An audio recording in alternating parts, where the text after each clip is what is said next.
కూడి చేరి వచ్చిన దేవుని పిల్లలకు వందనములు. శుక్రవారము వాక్యభావ పరిశోధన కార్యక్రమము. ఈ రోజున మాట్లాడుతున్న అంశం వినయము. వినయము. ప్రియమైన దేవుని పిల్లరా, వాడుక భాషలో ఈ పదం తెలియని వారంటూ ఎవరు ఉండరు అన్నది నిజం. చాలా వినయము గలవాడండి, చాలా వినమ్రుడండి అని ఒక వ్యక్తిని పరిచయం చేయటంలో ఈ పదాన్ని ఎక్కువగా వాడుతూ ఉంటాం. దేవుడు ఏదైనా ఒక పదం లోకంలో మాట్లాడుతున్నారు అంటే ఆ పదం వారికి తెలిసి మాట్లాడుతున్నారా లేదా తరతరాలుగా సభ్య సమాజం మధ్య పెరుగుతున్నాం కాబట్టి ఆ పదం వాడటం వలన మనం కూడా దాన్ని ఆలోచించకుండా వాడుతున్నామా అని ఆలోచించలేకపోయింది లోకం. ఆలోచించాలి అని కోరుకున్నాడు దేవుడు. నేను ఒక చిన్న క్లిప్పింగ్ చూశాను. అదేంటంటే ఒక ఆయన, ఒక రంగానికి చెందినటువంటి వ్యక్తి, మరొక రంగానికి చెందినటువంటి వ్యక్తి ప్రశ్నించేవాడు. వాడి రంగంలో వాడు కేంద్ర బిందువు లాంటి వాడు. ప్రశ్నకి ఆన్సర్ చెబుతున్నటువంటి వాడు వాడి రంగంలో వాడు కేంద్ర బిందువు లాంటి వాడు.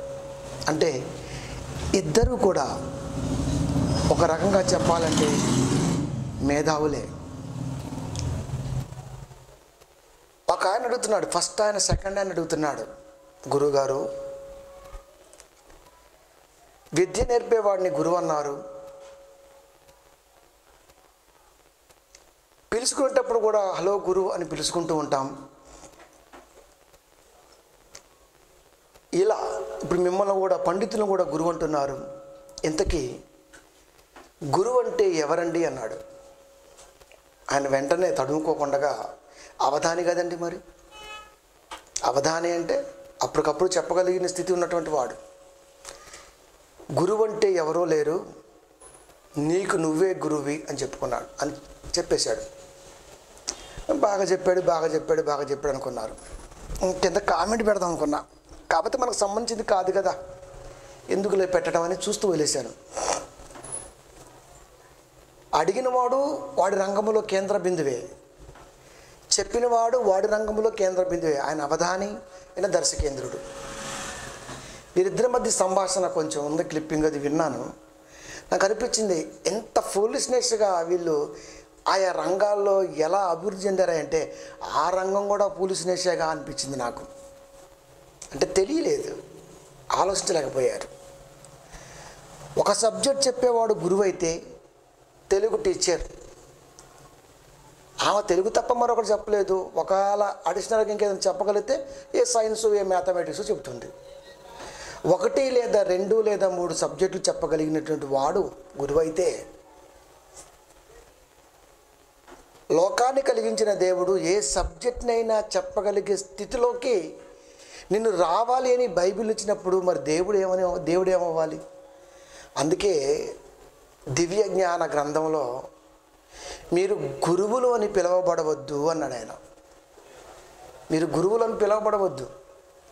పిలుచుకుంటున్నారు గురువు అని, ఓకే మంచిది, అది పిలుపు వరకే. కానీ రియాలిటీకి వచ్చేసరికి అది పనిచేయదని చెప్పేశాడు యేసుక్రీస్తు వారు. ఎందుకన్నాడో ఆలోచించలేకపోయాడు ఆ శతావధాని, ఎందుకు అనాలో ఆలోచించలేక అడిగాడు ఈ దర్శకేంద్రుడు. ఇది నేటి లోక పరిస్థితి. దీనికే తెలియనప్పుడు వినయం అనే దానికి అర్థం తెలిసే మాట్లాడుతున్నామా తెలియక మాట్లాడుతున్నామా అంటే, నాకు తెలిసి వినయం అనే పదానికి ఈవెన్ క్రైస్తవుడు కూడా తెలియదు అని చెప్పగలను నేనైతే. వినయం అంటే ఒబీడియన్స్, ఇంగ్లీష్లో వినమ్రత, విధేయత, అనుకువ కలిగి ఉండటం. ఇవన్నీ నువ్వు అనుకున్న ఇంగ్లీష్ పీసులో కొంచెం రావచ్చు, కానీ దేవుడు ఇచ్చినటువంటి ఈ గ్రంథంలోకి మాత్రం అది రాలేదు. అందుకే దేవుడు టోటల్గా అన్న మాట, లోక జ్ఞానాన్ని నేను వెర్రిగా చూసా. నువ్వు లోకంలో ఎంత మాట్లాడినా దేవుడు వాక్యం నీలో లేకపోతే నీ అంత తుమ్మిరిగాడు మరొకడు లేడు. అదనమాట. మనమేమంటాం, వాళ్ళకి బటర్ లాంగ్వేజ్ మాట్లాడుతుంటాం, ఇంగ్లీష్, అంతే కదండి. అదే పెద్ద శుద్ధ తప్పు. అది మాట్లాడితే జ్ఞానవంతుడు అనుకుంటాడు. ఇంగ్లీష్ మాట్లాడితే జ్ఞానవంతుడా? ఫ్రెంచ్ మాట్లాడితే జ్ఞానవంతుడా? పివి నరసింహరావు గారికి 14 భాషలు వచ్చాయి, కానీ ఒక మాట అంటాడు ఆయన, నాకు అంత జ్ఞానం లేదు అంటాడు. ఎక్కడో తమిళనాడులో పుట్టాడు, తిరునెల్వేలి ప్రాంతంలో, ఆ జిల్లాలో. అబ్దుల్ కలాం రాష్ట్రపతి, ప్రథమ పౌరుడు. ఆయన కూడా అంటాడు, నాకు తెలిసింది ఇంతే అంటాడు. ప్రియమైన దేవుని పిల్లారా, ఒక దాని మీద గ్రిప్పు సాధించినంత మాత్రాన, లేదా లోకంలో నువ్వు వినమ్రుడుగా ఒబీడియన్స్ పర్సన్గా నువ్వు కనపడినంత మాత్రాన నీకు ఆ పదానికి అర్థం తెలియదు అని మాత్రం ఖచ్చితంగా దేవుడు చెప్పేశాడు. నిజమండి, వినయం అనే పదానికి అర్థం తెలియదని క్రైస్తవులకి ఇప్పుడు చెప్పాలి దేవుడు. ఏమండి ప్రియమైన దేవుడు, అందుకని ముందు అసలు వినయం అనే పదానికి అర్థం తెలియాలి అంటే ముందు అది ఎక్కడ దొరుకుతుందో తెలియాలి. బంగారం మంచిదా కాదా తెలియాలంటే ముందు బంగారం మన దగ్గర ఉండాలి, అంతే కదండి. మరి రోల్డ్ గోల్డ్ కూడా ఉంటుంది, తెలియాలి కదండి. కనుక వినయం అది ఎలా ఉంటుందో తెలియాలి అంటే, దానికి అర్థం తెలియాలంటే ముందు అది ఎక్కడ దొరుకుతుందో తెలియాలి. అందుకే ఆయన చాలా జాగ్రత్తగా రాస్తూ మనల్ని ఆలోచింపజేయడానికి ఆ మాట. అందుకే బ్రాకెట్లో ఏం పెట్టానంటే, యాకి బ్రాకెట్ పెట్టాను, యాలో బ్రాకెట్ని యాలో కుదించాను. అది ఎందుకు కుదించానో ప్రసంగం అనంతరం లాస్ట్లో తెలుస్తుంది. వినయం అనే మాట్లాడుతున్నాం ఇప్పుడు మనం, సబ్జెక్ట్ అదే. ఎందుకంటే ఆదివారం మాట్లాడే సబ్జెక్టుకి అవసరం కాబట్టి, అది ఆదివారం దిమ్మ తిరిగిపోయే సబ్జెక్ట్ మాట్లాడుతున్నా, దానికి అవసరం ఈ వినయం. కనుక ఇది ఇప్పుడు మనం ఎక్కడుందో వెతకాలి. ఎక్కడ దొరుకుతుంది? దొరికితే కానీ దానిలో ఉన్నటువంటి భావాన్ని మనం బయటికి తేలేం. ఒబీడియన్స్ అనో, వినమ్రత అనో, విధేయుడనో, లేకపోతే ఇంకా వీ మీద ఎన్నుంటే అన్ని పలుకేసుకోవటం. ఎక్కడ దొరుకుతుంది అండి? బైబిల్ చెప్పాలి ఎక్కడ దొరికిద్దో. సామెతల గ్రంథము 11వ అధ్యాయము 2వ వచనము. సామెతల గ్రంథము 11వ అధ్యాయము 2వ వచనము. అహంకారము వెంబడి అవమానము వచ్చును, వినయము గలవారి వద్ద జ్ఞానం ఉండును అన్నాడు ఆయన. అహంకారము వెంబడి అవమానం వచ్చును, వినయము గలవారి యొద్ద జ్ఞానం ఉండును. అంటే వినయము కలిగి ఉన్నటువంటి వారు ఎవరైతే ఉంటారో వాడి దగ్గర జ్ఞానం ఉన్నది అన్నాడు ఆయన. ఇంతకీ వినయం అనగానే లోకంలో మనకి ఏమి నేర్పారో తెలుసా? అట్టిపండు వలిసిన నోట్లో పెట్టిన తిండండి అంటుంటారు. నిజమా అండి? ఆ సామెత అది వినయం కింద అలా వస్తుంది అండి. తల దించుకొని ఆడదాకపోతే అది వినయమా? ఇవన్నీ వినయం కింద వచ్చి చూపించింది లోకం. వినయం అంటే పెద్దల్ని గౌరవించడం. పెద్దల్ని గౌరవించదని ఎవరు చెప్తారు? అందరు గౌరవించమని చెప్తారు. అది వినయంలోకి ఎలా వస్తుంది? పెద్దల్ని గౌరవించటం, దించింతలు ఎత్తుకోకుండా నడవటం, లేకపోతే తక్కువగా అట్లా, ఇవన్నీ ఏ కోవకు వస్తాయి అంటే వినయాన్ని సూచిస్తుంటాయి. అందుకని ఎక్కువగా పెళ్లి చూపులప్పుడు వాడుతుంటారు ఈ పదం, వాడుతుంటారు. అమ్మాయి అండి ఇక్కడ దించింతలండి ఇంకా కాలేజీ పోయిందాక ఎత్తదండి అంటారు. నీకు తెలుసా? చెప్పేది నమ్మేస్తావా? ఏమండి ఈడండి అసలుకి జాబ్కి వెళ్ళేటప్పుడు అండి ఇక్కడ మొదలు పెడితేనండి అసలుకి అని వాడి గురించి చెప్తారు. ఎందుకు? ఇప్పుడు పెళ్లి చేయాలి కాబట్టి ఇద్దరికి. అంటే పెళ్లి చేయాలంటే ఈ పదాలు వాడాలా? ఈ పదాలు వాడాల్సిందేనా? తరతరాల నుంచి వింటున్నాం కదండి, తరతరాల నుంచి అవే వింటున్నాం కదా. 1 year పెళ్ళైన తర్వాత 1 year, ఆఫ్టర్ 1 year ఆ వినయం యాడిపోయినా తెలియదు. ఇంకా ఆ తలెత్తుకోవడం తెలియదు. ఇంకా అంత 2 తల గుద్దుకోవడలే పొట్టేళ్ళ పండగే. మరి ఏది చెప్పినప్పుడు ఏది అంటే కరెక్ట్గా చెప్పలా. అందుకే దేవుడు వినయము గలవారి యొద్ద జ్ఞానమున్నది అన్నాడు ఆయన. ఇప్పుడు వినయము గలవారు లోక దృష్టిలో ఎలా ఉంటున్నాడు? ఒబీడియన్స్, విధేయత, ఇవన్నీ దాంట్లో ఆ కోవలోకి వచ్చాయి. మరి వాడి దగ్గర ఎందుకు జ్ఞానం లేకుండా పోయింది అంటే దేవుడి మాట వృధా అయిపోతుందిగా. ఇప్పుడు దేవుడి మాట ఇప్పుడు వృధా అయిపోతుంది. అది వినయము గలవారి వద్ద జ్ఞానమున్నది, ఉంటుంది కాదు, ఉన్నది. అంటే జ్ఞానమున్నది అంటే వాడు వినమ్రుడు. అది ఇప్పుడు జ్ఞానం ఉన్న వాడి దగ్గర మాత్రమే వినయం ఉంటుంది. లోకం అనుకుంటున్న వినయం వేరండి, దేవుడు కోరుకున్న వినయం వేరండి.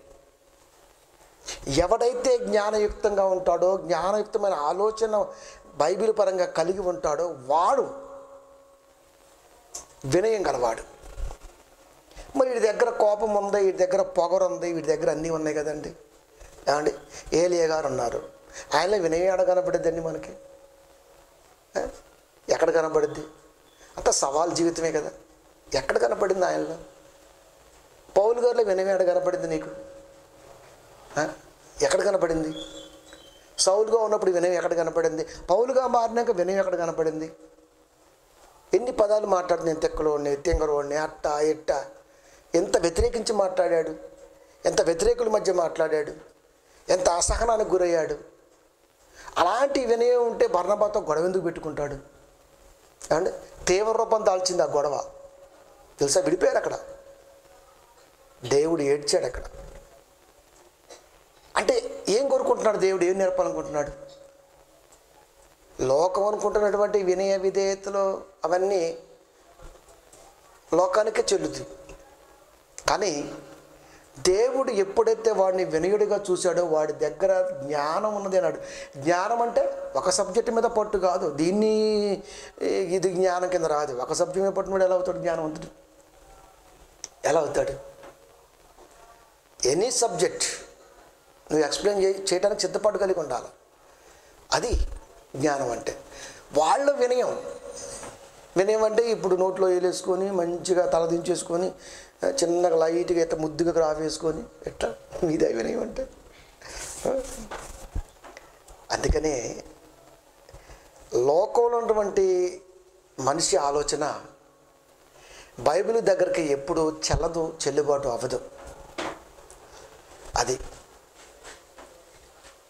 ఎందుకంటే లోకంలో చెబుతున్నటువంటి పదాల వెనకాల అన్నీ కూడా ఫెయిల్యూరే. అనుకోగల అమ్మాయి, అనుకోగల అబ్బాయి అంటాం, తర్వాత వెంటనే డివోర్స్కి వెళ్ళిపోతుంటాయి అవన్నీ కూడా. మరి ఏమవుతుంది అంటే కరెక్ట్గా చెప్పడం రాలేదండి. అందుకే వినయము గలవారు యొద్ద జ్ఞానం ఉన్నది. జ్ఞానం ఎవరి దగ్గర ఉంటుందో వాడు వినయం గలవాడు. అది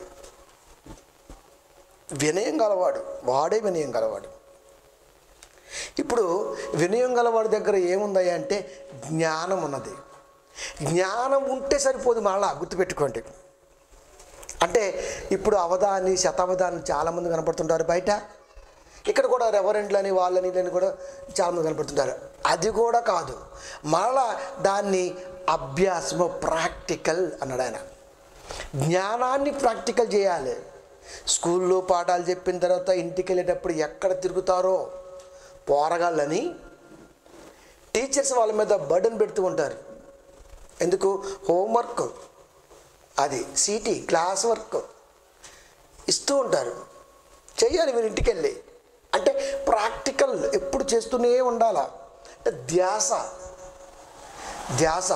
దేవుడు కూడా వినయం గలవారుగా చూసినప్పుడు, నీ దగ్గర జ్ఞానం ఉన్నది అనుకున్నప్పుడు, దేవుడు చూసినప్పుడు దాన్ని అభ్యాసం చేయకపోతే, అంటే జ్ఞానాన్ని అభ్యాసం చేయకపోతే ఆ వినయం కూడా వ్యర్థమైపోతుంటుంది.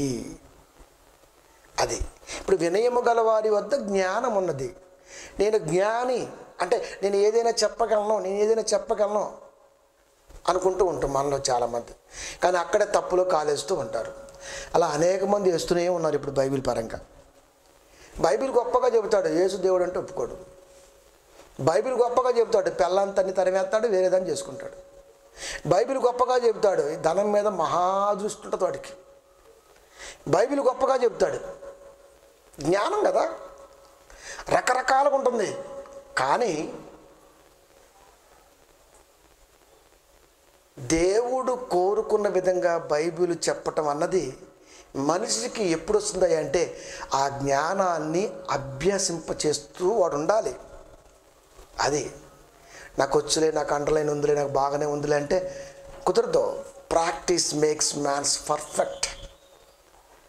అది అభ్యాసం అన్నది మనిషిని ఒక పరిపూర్ణంగా నిలబెట్టడానికి అవకాశం ఏర్పడుతుంది. అభ్యాసం ఉండాలా. అది జ్ఞానాభ్యాసానికి దారి ఎలా తీస్తుంది? తలంపులో ధ్యానం, తలంపుల్లో ఆలోచన. అది టీచర్ ఇచ్చేది మాత్రం పెన్నుతో పుస్తకం మీద రాయాలి. అది తర్వాత వచ్చే సంవత్సరం మర్చిపోతాడు. 7th క్లాస్ పాస్ అయినా అంటాడు నేను స్టేట్ ఫస్ట్ అంటాడు. 8th క్లాస్కి వెళ్ళినాక 2 నెలల తర్వాత మళ్ళీ ఏదైనా సబ్జెక్ట్ చెప్తే ఆడు 7thలో మళ్ళీ దాన్ని చెప్పలేడు. అంటే అవసరం తెలుసా? ఆడు అవసరం అంతే. 1 ఇయర్కి అవసరం అది. ఆ తర్వాత ఆ 7thతో నాకు పని లేదు ఇంకా, అంతే. 10th అయిపోయిన తర్వాత ఇంటర్మీడియట్కి వెళ్ళిపోయినాక 10thలో మళ్ళీ ఏదైనా సరే మనం మాట్లాడితే అవునా ఉందా అది అంటాడు, అంతే. ఏమర్థమైంది? అడికి అవసరం, ఆ సంవత్సరానికి అది అవసరం. ఎందుకు? అది పాస్ అవ్వాలి. లేకపోతే ఇంట్లో ప్రెజరు, బయట ఫ్రెండ్స్తో ప్రెజరు, క్లాసులో తక్కువ చూపు, ఇవన్నీ ఉంటాయి. కాబట్టి ఆ సంవత్సరానికి సరిపడ జ్ఞానాన్ని సంపాదించుకుంటాడు, ఒడ్డెక్కుతాడు. ఆ తర్వాత ఇదేంటో మర్చిపోతాడు. ఈడెలా వినయం అవుతుంది, ఇది ఎలా జ్ఞానం అవుతుంది? ఇవన్నీ కాదు. అందుకనే అభ్యాసం, బైబిల్ అభ్యాసం అంటే ఎప్పుడు కూడా తలంపుల్లో ప్రాక్టీస్ జరుగుతూ ఉండాలి. తలంపుల్లో ప్రాక్టీస్ జరుగుతూ ఉండాలి. అది అప్పుడు మాత్రమే వినయము గలవారు యొద్ద జ్ఞానం ఉన్నది అంటే తరగదు అని అర్థం. ఉన్నది అంటే అర్థం ఏంటి? కొంతకాలం ఉండిపోయేది కాదు. జ్ఞానం అంటే కొంతకాలం ఉండిపోయేది కాదు. అది వాడు పోయిన తర్వాత కూడా వాడి గురించి మనం ఆలోచించుకుంటాం కదా. అంటే వాడి జ్ఞానం ఏ పట్టి చూడండి. అలాంటి జ్ఞానాన్ని కావాలని దేవుడు కోరుకున్నాడు. అది ఎక్కడుందయ్యా అంటే వినయము గలవారి యొద్ద. ఇప్పుడు వినయము గలవాడు ఎలా ఉంటాడు? అది వినయం గలవాడు ఎలా ఉంటాడు? జ్ఞానం ఉన్నది అంటే ఖచ్చితంగా వాడు వాక్యానికి విలువిచ్చిన వాడై ఉంటాడు. వాక్యం కొరకు వాడు తలంపుల్ని అభ్యాసం చేసుకునేవాడై ఉంటాడు. వాడు సమయాన్ని ఇవ్వటములో కానీ, దేవుడికి ప్రతీదీ దేవుడికి పరచటములో కానీ వాడికే దిట్టగా ఉంటాడు. అప్పుడు మాత్రమే వినయం అన్నది వస్తుంది. అందుకనే యాని బ్రాకెట్లు పెట్టాను. ఇప్పుడు యాని మనం ఫ్రీజ్ చేస్తే, పోనీ పక్కన పెడితే, పోనీ ఆపేస్తే 3 అక్షరాలు కనపడుతుంది. వాటిలో వినము అని ఉంది. అక్కడ వినము. వినయములో ఏముందయ్యా అంటే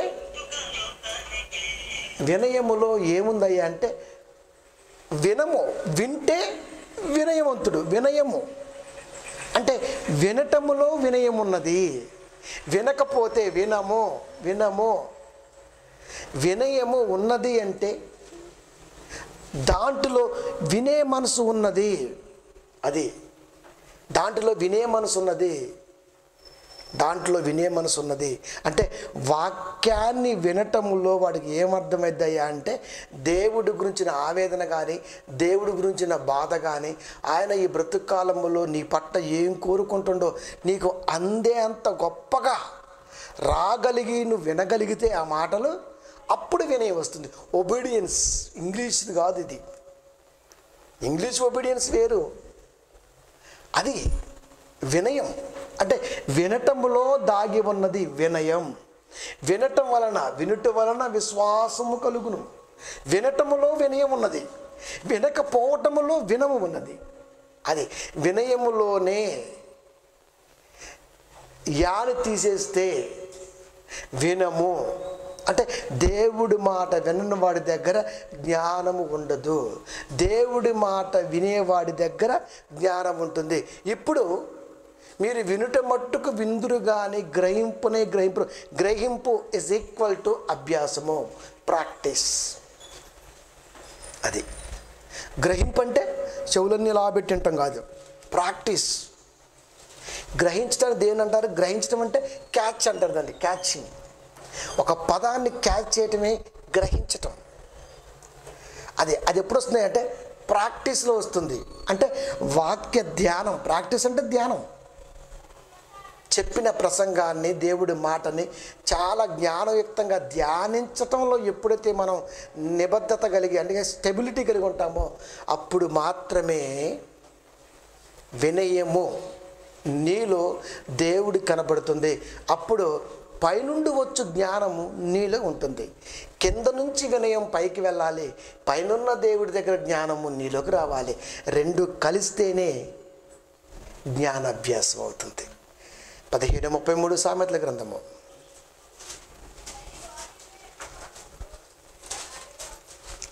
సామెతల గ్రంథము 15:33.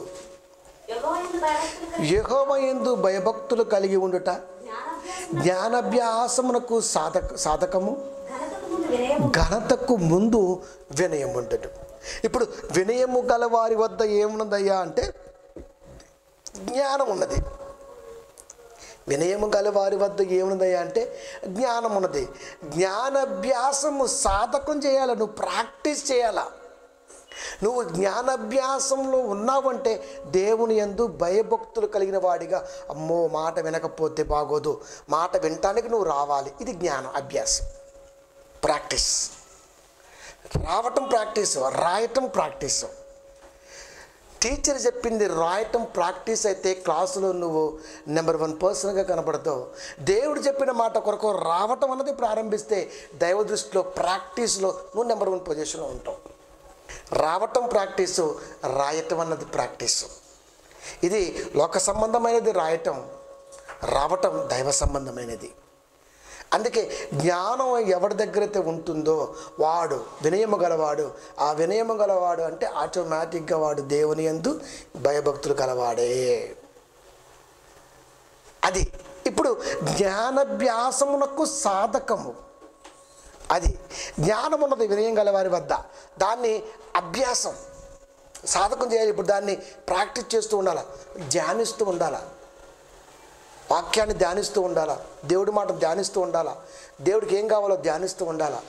ఆయనకేం కావాలి, ఆయనకేం కావాలి, దేవుడికి ఏం కావాలి, ఏమడుగుతాడు, అది ధ్యానం. అది దేవుడు ప్రత్యక్షమే నోరు తెరిచి నాకు ఇది కావాలి అని అడగటం. దేవుడు ఎప్పుడు అడగడు అట్లా. అని ఆయనకి ఏం కావాలో ఇవ్వగలగటం అన్నది అభ్యాసం. అంటే తలంపుల్లో ఆయన ఉన్నాడు అని అర్థం. ఇవ్వగలిగే స్థితికి నువ్వు రాగలిగావంటే అది ఘనతకి దారితీస్తుంది, ఘనతకు దారితీస్తుంది. ఘనత అంటే నిన్ను కొట్టేవాడు ఉండడు. ఇంకా ప్రసంగంలో కానీ, సంఘ ఉద్దేశంలో కానీ, దేవుడికి ఉపయోగపడే విధానంలో కానీ, కుటుంబాన్ని దిద్దుకోవటంలో కానీ, రాకపోకల్లో కానీ, మాట్లాడే విధానంలో కానీ, ఎక్కడైనా కానివ్వండి, ఇక మనల్ని మించిన వాడు ఎవడో ఉండడు. అంటే అంత ఒబీడియంట్గా మనం ఎదుటివాడి దగ్గర మాట్లాడటానికి అవకాశం ఏర్పడుతుంది.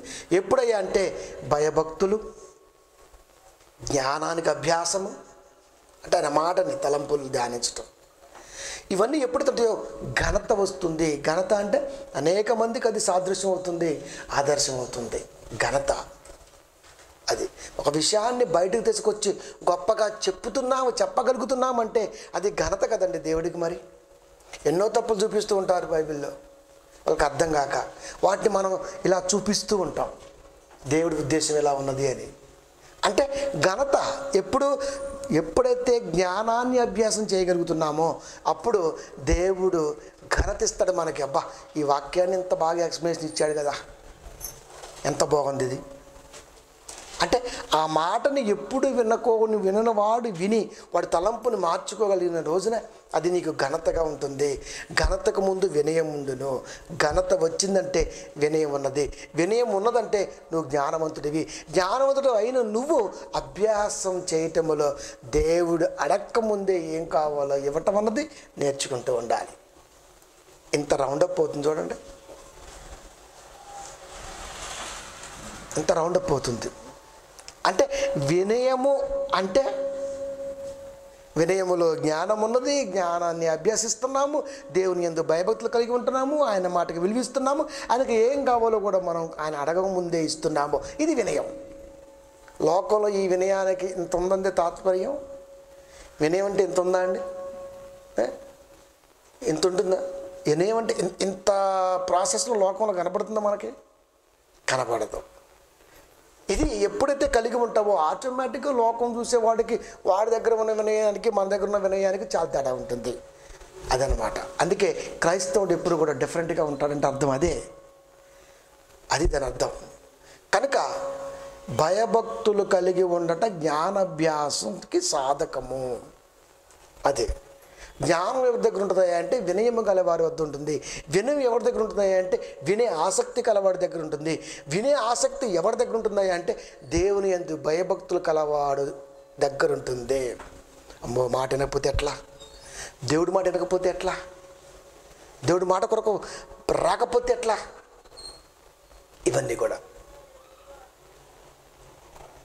వినయం గురించి మాట్లాడుతున్నాడు ఆయన. ఇవన్నీ కూడా ఎక్కడ దారితీస్తుంది తెలుసా? సామెతల గ్రంథము 22వ అధ్యాయము 4వ వచనము.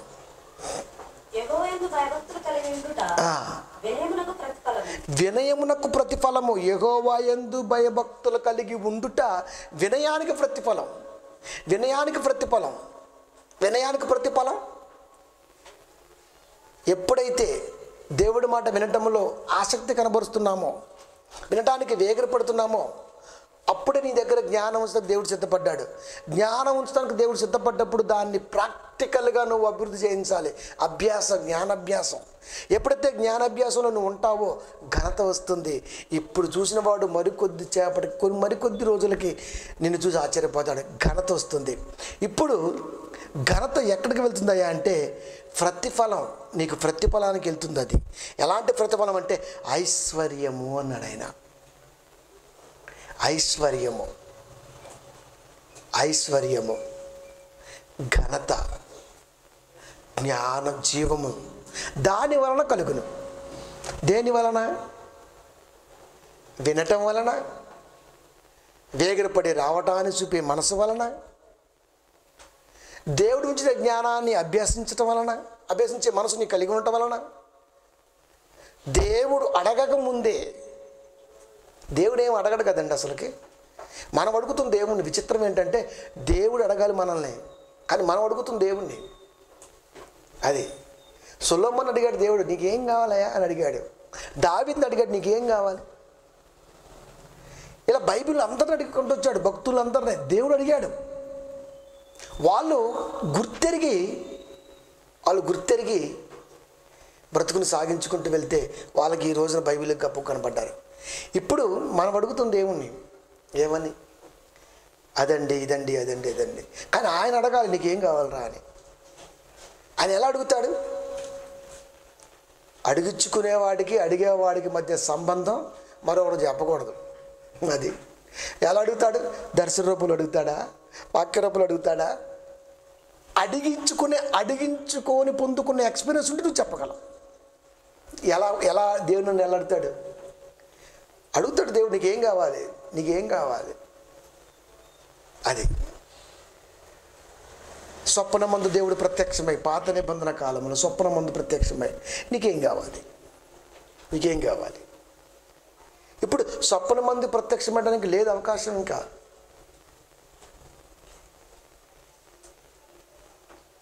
ఇప్పుడు వాక్యంతోనే ప్రత్యక్షితం. వాక్యం పరిపూర్ణకు వచ్చినాక ఇంకా స్వప్నాలతో ఏం పని?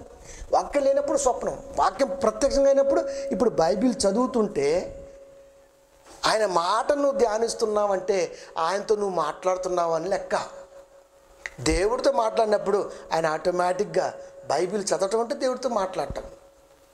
అదే మనకేదో పూర్వీకులు మాట్లాడినట్టు దేవుడితో మాట్లాడినంటే అంటే ఆ మాట్లాడటం వేరు, అది వేరే, అది వాళ్ళ భాషలో వేరే. దేవుడితో మాట్లాడటం అంటే వాక్యం చదవటం. వాక్యం చదువుతున్నామంటే దేవుడితో మాట్లాడుతున్నట్టు లెక్క. ఆయన చెప్పిందని మనం చదువుతున్నాం, ఆయన ఊం కొడుతున్నాడు అంతే. దాంట్లోనే నీకు ఏం కావాలి ఇవ్వడానికి సిద్ధపడ్డాడు దేవుడు. అది కనుక యెహోవా యందు భయభక్తులు కలిగి ఉండుట వినయమునకు ప్రతిఫలము అన్నాడు ఆయన. వినయానికి ప్రతిఫలం. ఐశ్వర్యము అన్నాడు ఆయన. ఐశ్వర్యం అంటే ఏ తండ్రి అయినా ఏ బిడ్డలకైనా చింపిన గొడ్లు వేసుకొని లేకపోతే మరొక రకంగా ఉండాలని కోరుకోడు. శారీరక పరంగా తండ్రికే ఎక్కడో పెట్టాలని కోరుకుంటాడు. అలాంటిది మరి ఆత్మీయ తండ్రి సింపిరి బట్టలు వేసుకో, పౌలుకు ఒక్కటే ఉంది, ఆ కరుపున దుంచాడు త్రోయలో, నువ్వు వెళ్ళి తీసారా, నువ్వు ఒక్కటే ఉండు అని చెప్తాడా? అండి ఒక్క డ్రెస్ ఉంచుకొని చెప్తాడా దేవుడు మనకి? అలా ఏం చెప్పడం. అసలు డ్రెస్సులతో ఏం పని ఆయనకి? నువ్వు ఏది వేసుకుంటే ఏంటి? ఏమున్నా లేనట్టుగా ఉండు. అన్న వస్త్రములు గలవారు ఉంటే చాలు, అన్న వస్త్రములు గలవారు ఉంటే చాలు. అంటే అన్నం ఉండాలని కోరుకున్నాడు, వస్త్రాలు కలవాలి. మరి అన్నం ఉంటే ఏడబెట్టుకోవాలి, వస్త్రాలు ఉంటే ఏడ దాచుకోవాలి, ఇల్లు ఉండాలి కదా. అది చెప్పాలా? పెళ్లి చేసాక పిల్లల్ని కనరా అని రోజు చెప్పాలా? ఏమండి వాళ్ళు కనరా పిల్లల్ని? కనరా అండి? చెప్పపోయినా అన్నీ చేసేస్తుంటారు కదా. మరి ఇక్కడ అన్న వస్త్రాన్ని కానీ ఇక్కడ ఇల్లు చెప్పలేదంటే దేవుడు ఆయన ఇల్లు శాశ్వతం అంటే, మరి అన్నం ఉంటే అన్నం ఆడబెట్టుకుంటావా? వానలో పెట్టుకుంటావా? ఎండలో పెట్టుకుంటావా? సల్లో పెట్టుకుంటావా? కూడిచ్చినోడు బట్టిచ్చినోడు గూడివడా? ఎందుకేవాడు? ఏదున్నా చూడకుండా ఉండే మనసు ఇవి రావడానికి ముందు నేర్చుకోవాలి. అది ఏమున్నా సరే. అది సొలొమోను ఎంత ఐశ్వర్యవంతుడు, బంగారాన్ని కరగదీసి యెరూషలేములో స్వర్ణ దేవాలయం కట్టాడంటే అని ఎంత కోటేశ్వరుడు. అది అంటే ఎంత ఉన్నా చూసే మనసు వాక్యమై ఉండాలి. అప్పుడు మాత్రమే ఐశ్వర్యానికి నువ్వు ఇచ్చే విలువేంటో అర్థమవుతాయి. అది ఐశ్వర్యం అనగానే మళ్ళీ లోక సంబంధంగా అట్లా వెళ్ళిపోవద్దు. ఎంత వెనకాల ఎంత ఉన్నా సరే వాక్యానికి మించిన ఐశ్వర్యం లేదు కదా. లేదు. మనం కూడా అంటుంటాం అందానికి మించిన ఐశ్వర్యం ఎక్కడదండి అంటుంటాం మనం. అది వాక్యానికి మించిన ఐశ్వర్యం లేదు ఇంకా. అది వాక్యమే అంత గొప్పగా ఐశ్వర్యంగా ఉన్నప్పుడు, ఆ వాక్యమే దేవుడైనప్పుడు, ఆ దేవుడు నువ్వు ఎలా ఉండాలని కోరుకుంటాడు? నలుగురిలో తక్కువగా ఉండాలని కోరుకుంటాడా? సింపుల్గా ఉండాలని ఎవరు కోరుకుంటారు? గ్రాండ్గానే ఉండు, ఎవడొద్దన్నాడు? అండి గ్రాండ్గానే ఉండు, ఎవడొద్దన్నాడు? ఎన్ని ఉన్నా వాక్యం అన్నది వీటన్నిటికీ మించి ఉండాలి. అది వినయం. అది సూటు బూటు టాపు టిప్ మీద వచ్చింది అయ్యగారు. ఇప్పుడు వాక్యం స్టార్ట్ చేసింది ఏమని? రొట్టెలో చేపలు పొట్టి చెక్కయ్య కానుకలు పెట్టి వేసేది. మనకి ఎలా అనిపించింది? ఇన్ని సంవత్సరాల్లో ఈ కానుకలు పెట్టే ప్రసంగం లోక 21వ అధ్యాయం ఈ అయ్యగారు చెప్పలేదా? 1, 2, 3 వచనాలు చెప్పలేదా? ఎవడో వచ్చేసి సూట్ వేసుకొని, రేంజ్ ఓవర్ కారు వేసుకొని, లేకపోతే BMW కారు వేసుకొని, టిప్పు టాప్ని దిగి ఆడికేం పెద్ద సూటు బిల్డప్లు ఇచ్చి అది ఇచ్చి వచ్చి ప్రసంగం స్టార్ట్ చేసే ముందు ఈ కానుకల గురించి ప్రసంగం చేస్తే ఇది వినటానికే మనం ఈరోజు ఇన్ని రూపాయలు ఖర్చు పెట్టింది? పోని పొట్టి చెక్క గురించి వినటానికా? ఇవన్నీ మీ కాపరి మీకు చెప్పట్లేదు, సంఘంలో చెప్పలేదా? ఆయన వచ్చాడంటే ఏదో చెప్పాలి. ఆయన అప్పటి వరకు వినంది ఇంకెప్పుడు వినటానికి అవకాశం లేని అని చెప్పాలి. అలాంటివాడు కదా. అది ఐశ్వర్యం అంటే అది. మరి ఇదేం ఐశ్వర్యం? కారు బాగుంది, మనిషి బాగుండు, హైట్ బాగుంది, అంతా బాగుంది, కానీ వాక్యం దగ్గరకు వచ్చేసరికి ఇదేంట్రా బాబా ఇలా అయిపోయింది. ఇదేం ఐశ్వర్యం? వాక్యం అనే ఐశ్వర్యానికి లోకానికి చూపించటం నేర్చుకోవాలి. అది ఎవరి దగ్గర ఉంటుంది? వినయానికి ప్రతిఫలం అంటాడు ఆయన. ఐశ్వర్యం అనగా వాక్యం. ముందే చెప్పాను, అన్న వస్త్రము గలవారు ఉండాలని దేవుడు కోరుకున్నాడు. అన్నం ఉంది, వస్త్రములు ఉండాలని కోరుకున్నాడు. అన్న వస్త్రాలు ఉండాలంటే గూడు కూడా ఉండాలి. అంతే, అది ఇస్తాడు. ఇవ్వడా? గూడున్నా, అన్నాలున్నా, వస్త్రాలున్నా, ఏది ఉన్నా సరే వీటికి మించి వాక్యం ఉండాలి. ఇంటికి మించి వాక్యం ఉండాలి. అది మన దగ్గర ఉన్నటువంటి వాతావరణం, గృహోపకరణాలు అంటే గృహానికి ఉపయోగపడేవి, కారు అవ్వచ్చు, మరొకటి అవ్వచ్చు, ఏదైనా కావచ్చు. వీటన్నిటికి మించి నేను ఆ కారు 10 లక్షలండి, దీనికి మించి వాక్యం ఉండాలి. నా ఇల్లు 1 కోటి రూపాయలండి, దీనికి మించి వాక్యం ఉండాలి. ఇవన్నీ ఏమో టాప్లో ఉన్నవి, వాక్యం ఏమో డౌన్లో ఉంది. ఎట్టా? అందుకనే మనోళ్ళు చర్చి ఇల్లు కట్టుకుంటున్నా చర్చికి పైన కడతారు. వాడికి తెలుసు కడతారు, తెలియదు కానీ వాక్యం అప్పుడు పైన ఉండాలా, అన్నిటికంటే పైన ఉండాలా. అది దాని అర్థం. ఏది ఉండొద్దని దేవుడు కోరుకోడు. ఏదున్నా నీతో రాదు.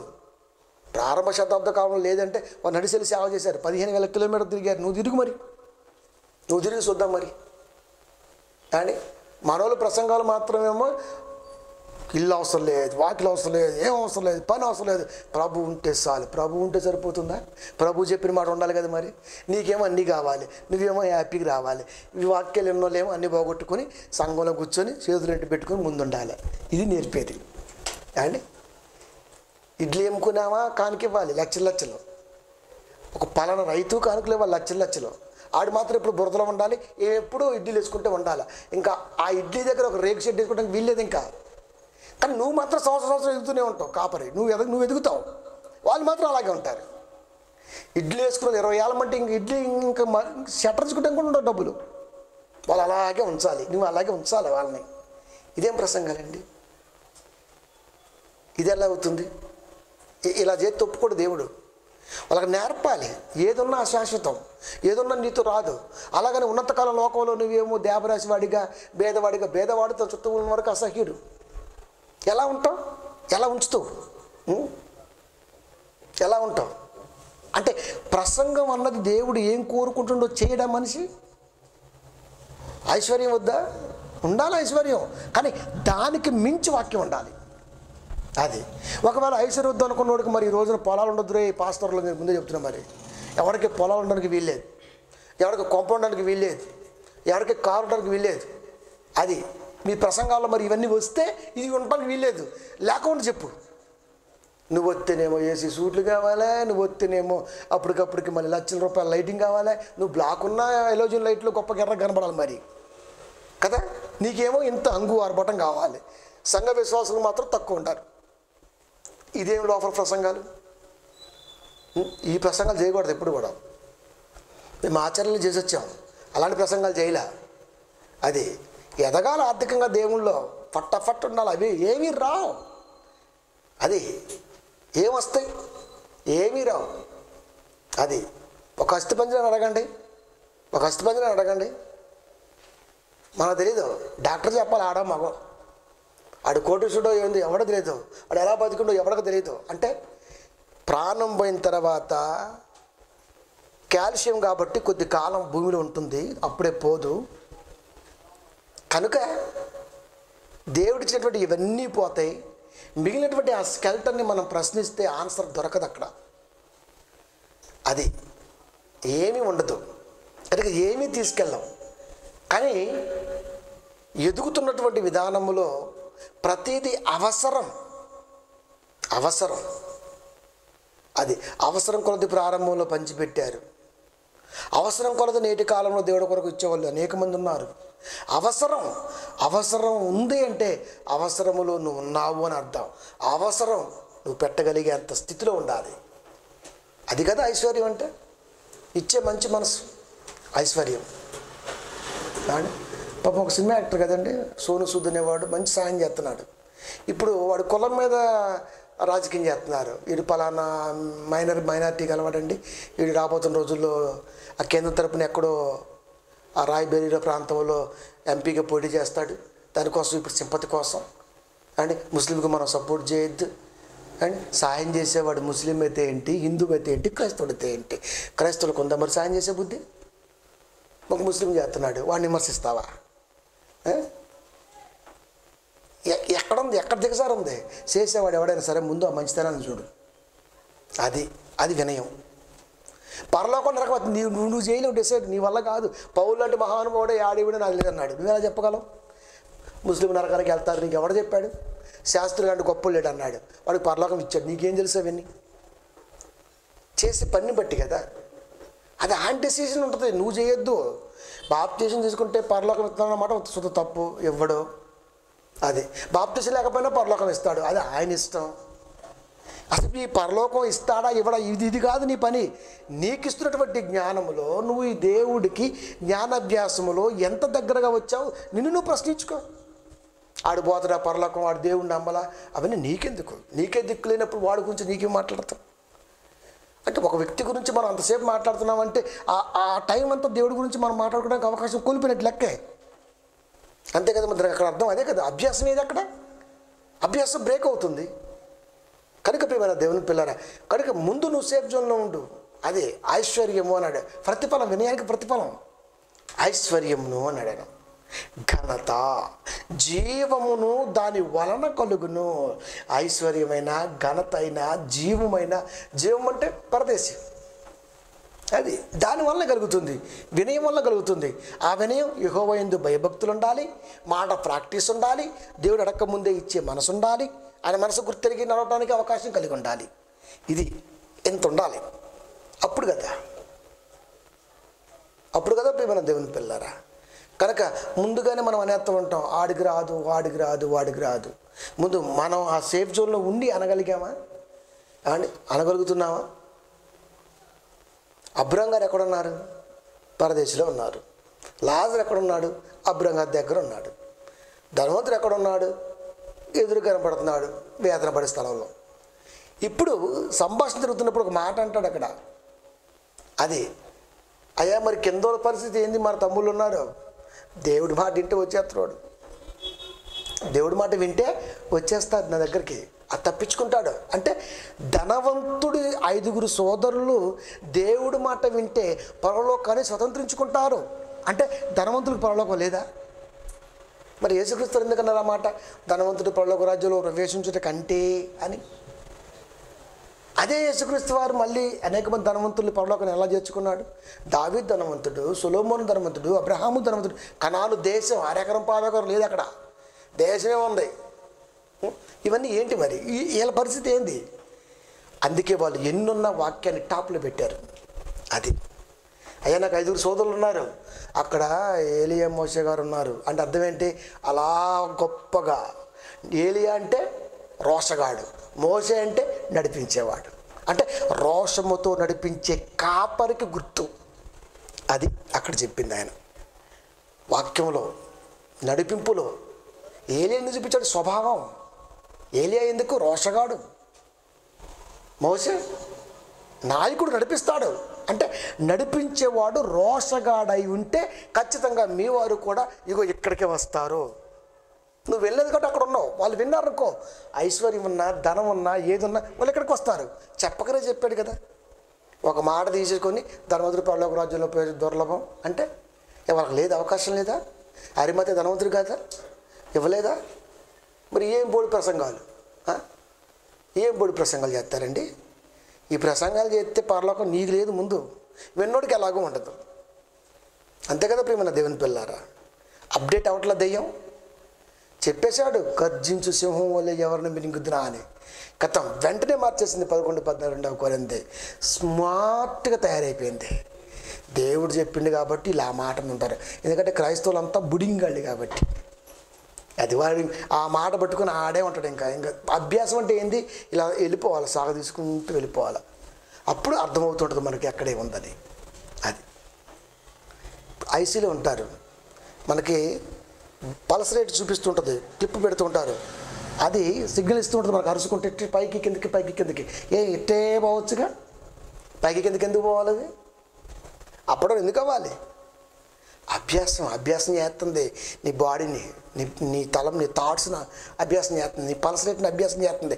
బాగా లేచి పడుతుంది, బాగుంది, బాగలేదు, మొత్తం ఫ్లాట్ మిషన్ కుట్టే, ఇంకా అది లేవదు, ఇంకా అటు ఇటు. దాని చూసిన సిగ్గు రావాలి బోధించేవాడికి. మన చుట్టూ ఉన్న పరికరాలే మనకు జ్ఞానాన్ని నేర్పుతుంటాయి. మనం ఏం పట్టించుకోం, ఎందుకంటే మనకంత జ్ఞానం లేదులేండి, మనం అంత తుమిరింగళ్ళం కదా. అది అంత జ్ఞానం వచ్చింది మనకి. అది ఒక్క చోట పట్టుకుని ఉండకూడదు, ఎన్నో ఆలోచించాలి. అది ఎన్ని ఉన్నా సరే వాక్యం ఆ హైట్లో ఉంచగలిగే స్థితి నువ్వు ఉన్న రోజున నువ్వు ఐశ్వర్యవంతుడివి. వాక్యం ఉందా? ఐశ్వర్యవంతుడివే. అది వాక్యం ఉంది, వాక్యం టాపులో ఉంది, ఐశ్వర్యవంతుడివే. ఇక కింద ఉన్నాయి అన్నీ, అవన్నీ నీతో రావు, నీతో వచ్చేది వాక్యమే. అందుకని వాక్యాన్ని పైలో పెట్టుకున్నావు. ఇవన్నీ అవసరం. పలా చోటకి వెళ్ళాలా, కారు కావాలి, అంతే. 10 మంది కూర్చోవాలి కాన్ఫరెన్స్లో, హాలు కావాలి, మంచి ఇల్లు కావాలి. దేవుడు వద్దంటాడా? నీకు ఇల్లు వద్దు, నేను ఇవ్వను అంటాడా? ఆయన ఇల్లు వాకిలు ఎందుకు పెట్టుకుంటా? అసలు లోకమే ఆయన ఇల్లు అయినప్పుడు, ఈ లోకమే ఇచ్చినప్పుడు ఇంత ఇల్లు ఇవ్వడా? లోకంలో 150 సెంట్లు ఇవ్వడం, 150 గజాలు ఇడా, 70 గజాలు ఇడా, 50 గజాలు ఇవ్వడా? నీకు సృష్టి ఇచ్చిన దేవుడు 50 గజాలు ఇవ్వడాన్ని మరి తూమచ్చి కాకపోతే ఏం ప్రసంగాలు చేస్తారండి? ప్రియమైన దేవుని పిల్లారా, ఇస్తాడు. ఏది ఇచ్చినా సరే దానన్నిటికంటే ఎక్కువగా వాక్యాన్ని నువ్వు ఉంచగలిగిన రోజున ఖచ్చితంగా నువ్వు వినయం గలవాడి కింద లెక్కేసుకుంటాడు. దానికి ప్రతిఫలం ఏంటి తెలుసా? ఐశ్వర్యము. సొలొమోను ఏమడిగాడు? అంత జ్ఞానం ఎలా వచ్చింది, అంత ఐశ్వర్యం వచ్చింది? సొలొమోను మోస్ట్ ఐశ్వర్యవంతుడు. అది ఘనత ఖండం దాటి వచ్చేసింది ఆయనకి, ఆయన దగ్గరికి వాక్యం వినటానికి. అది ఆయనకే బోళ్ళంత మూలుగుతుందిరా అంటే మళ్ళీ ఆమె కూడా వేసుకొచ్చింది 10 బండల్లో. వజ్రాలు వైడరీలు పట్టుకొచ్చింది ఆమె 10 బండ్లు. అది 6 నెలల ప్రయాణం ఆయనే వచ్చింది, ఖండం దాటి వచ్చేసింది. ఉంచేసుకో. ఆయన దగ్గర లేదా ఆయన దగ్గర ఉందని చూపించుకోవడానికి రాలేదు. కృతజ్ఞత, ఇంత జ్ఞానానికి ఇచ్చే ప్రతిఫలం. ఆయన ఏం చేశాడు? మొత్తం కర్రదీశాడు.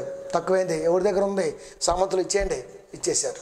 తీసుకెళ్ళి మంచి చర్చి కట్టి పడేశాడు. దాంట్లో ఉండని సొలొమోనుకు తెలియదా? తెలుసు కదా. సొలొమోను ఎన్నిసార్లు చెప్పలేదు చర్చిలో దేవుడు ఉన్నాడు, ఆయనకే తెలుసు. కానీ ఎందుకు కట్టాడు? నా దేవుడి స్టేటస్ తెలియాలి రాబోతున్న రోజుల్లో. నీ దేవుడికి ఏమో పందిరిలాగా ఉంది, ఇదే చర్చి. లోకం అదే చూసిద్ది కదా, ఏమంటే అదే చూసిద్ది కదా. ఏ తాకులతో చర్చి చేసామనుకోండి, మనం అటు ఉండకూడదు చూడం. పాకలో వాక్యం జరుగుతుంది అనుకోండి, అసలు అటు విన్న కూడా వినం. అది మంచి కడ్డాలు బాగుండాలా, మంచి ధూమ్ధామ్ డీజే ఉండాలా, అప్పుడు కదా నువ్వు నిలబడి చూసేది. అంతే కదండి. ఇప్పుడు మనం కూడా పల్లెటూరుకి వెళ్ళినప్పుడు మీటింగ్ పెడతాంటే పోతాం, చూస్తాం.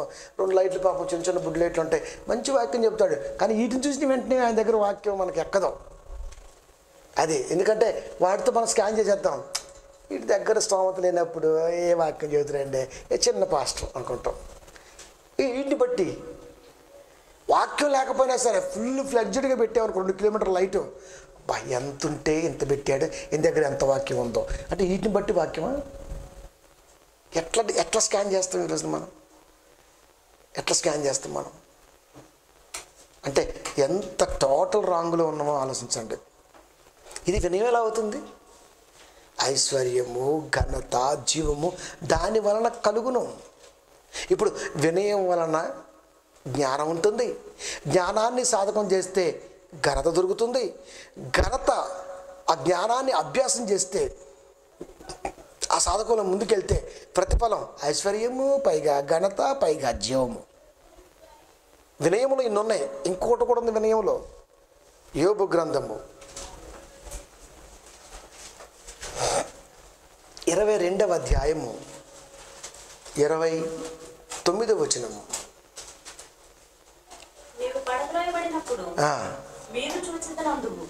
వినయము గలవాడిని ఆయన రక్షించును. అంటే వినయము గలవాని యొద్ద జ్ఞానం ఉన్నది. జ్ఞానం ఉన్నవాడు ఖచ్చితంగా అభ్యాసం చేయాలి. అభ్యాసం చేస్తే ఘనత వచ్చింది. ప్రతిఫలం ఏంటయ్యా అంటే ఐశ్వర్యం ఉంటుంది, జీవం వస్తుంది, అంటే పరలోకం దక్కుతుంది. ఒక్క వినయంలో ఎన్నున్నా చూడండి. వినయం ఎక్కడుంది? మాట వినటం వలన ఉంది. వినటానికి ఆసక్తి చూపితే నువ్వు వినయుడిగా దేవుడికి కనపడతావు. వినయుడిగా నువ్వు కనపడితే నీకు జ్ఞానం ఇస్తాడు. జ్ఞానం ఇస్తే దాన్ని నువ్వు అభ్యాసం చేయాలా. ఆ అభ్యాసం చేయటం వలన నీకు ఘనత వస్తుంది. అది ఆ ఘనతకు ప్రతిఫలం జీవము, ఐశ్వర్యము, పైగా రక్షణ. వినయంలో ఎన్నోనే చూసారా?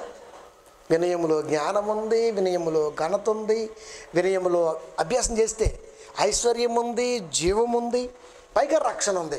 అంటే వినటం వలన ఎంతుందా?